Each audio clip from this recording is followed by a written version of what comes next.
Recharge खत्म होने के बाद आउटगोइंग के साथ साथ इनकमिंग कॉल का भी बंद होना। सर जब प्रीपेड प्लान एक्सपायर होता है या मोबाइल रिचार्ज की वैलिडिटी खत्म होती है तो आपकी आवाज बंद कर दी जाती है। फोन मेरा, सिम कार्ड मेरा, नंबर मेरा, तो सर रिचार्ज खत्म होने के बाद आउटगोइंग कॉल बंद होना समझ आता है, लेकिन इनकमिंग कॉल बंद होना सरासर मनमानी है। सर हमारा मोबाइल नंबर आज हमारी डिजिटल पहचान बन चुका है। एसेंशियल कम्युनिकेशन जैसे कि UPI payment, banking OTP, train ticket OTP, PAN Aadhaar authentication, interview का कॉल, हॉस्पिटल का कॉल, मां बाप का गांव से कॉल, तमाम चीजें इनकमिंग कॉल और इनकमिंग एसएमएस से आती है और वो इसलिए बंद कर दिया जाता है कि इंसान एक रिचार्ज कराना भूल गया।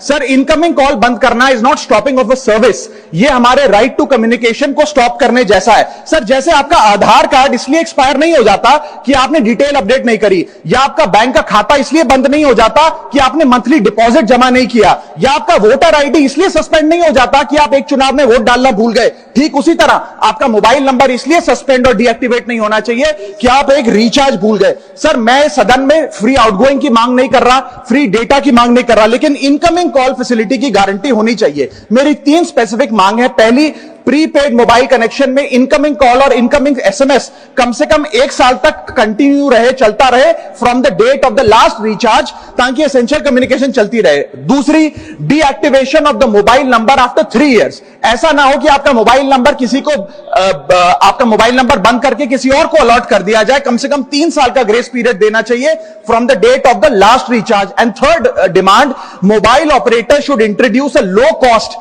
Incoming only plan. वो लोग जो सिर्फ इनकमिंग के लिए फोन रखते हैं उनके लिए, जैसे कि 10 रुपए में 180 दिन की इनकमिंग कॉल की फैसिलिटी, इस प्रकार की स्कीम्स मोबाइल ऑपरेटर को लानी चाहिए। दूसरी समस्या जो प्रीपेड कस्टमर्स फेस करते हैं वो है टेलीकॉम ऑपरेटर का 28 दिन का मंथली रिचार्ज। साल में सर महीने 12 होते हैं, लेकिन 28 दिन की रिचार्ज के माध्यम से 13 टाइम्स रिचार्ज कराना पड़ता है। कैसे सर? 28 दिन into 13 times is equal to 364 days. ये एक बड़ी क्लेवर स्ट्रैटेजी है जिसके चलते आपको फीलिंग 30 दिन की देते हैं, लेकिन आपसे डीलिंग 28 दिन की करते हैं। सर दुनिया में हर जगह बिलिंग साइकिल कैलेंडर मंथ के हिसाब से होती है, 30 या 31 दिन। आपको मंथली सैलरी, लैंडलॉर्ड का रेंट, बैंक की ईएमआई, बिजली पानी गैस का बिल, तमाम चीजें 30 या 31 दिन के महीने के हिसाब से होती हैं। लेकिन ये मोबाइल ऑपरेटर, टेलीकॉम ऑपरेटर 28 दिन के महीने के हिसाब से आपको रिचार्ज प्लान बेचते हैं, ताकि साल में एक अतिरिक्त